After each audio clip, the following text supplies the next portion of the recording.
Mas mataas na elevasyon ng mga bagong ipapatayong gusali ipinatutupad sa Dagupan City. Para sa detalye ng balitang yan, kasama natin Idol Denise Brillante.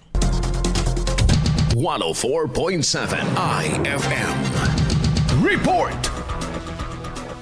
Ipinatutupad na ang mas mataas na elevasyon para sa mga itatayong gusali sa bagong aprobadong ordinansa ng Sangguniang Panlungsod ng Dagupan bilang tugon sa suliranin sa pagbaha sa lungsod. Noong Pebrero 6, ipinasa ang Draft Ordinance No. 0-011-2026 na naglalayong gawing flood resilient ang mga bagong estruktura sa lungsod. Sa ilalim ng ordinansa, lahat ng bagong residential, commercial, institutional at mixed-use buildings ay kinakailangang may finished floor elevation na hindi bababa sa 1 metro at mas mataas kumpara sa opisyal na sukat ng kalsada. Saklaw din ng mga subdivision, housing projects, business development at malalaking reservations sa nasasakupan ng lungsod. Samantala, hindi saklaw ng ordinansa mga nauna ng naitayong gusali maliban na lamang kung isa sa ilalim sa major renovation ang istruktura. Kaugnay nito, hindi umano maglalabas ng mga permit at certificate of occupancy kung walang patunay na ang gusali ay tumupad sa ordinansa. Maaari ring patawan ng administrative fines ang lalabag alinsunod sa ordinansa. Kasama mo mula rito sa IFM News Dagupan, nito si Idol Denise Brillante, Tatak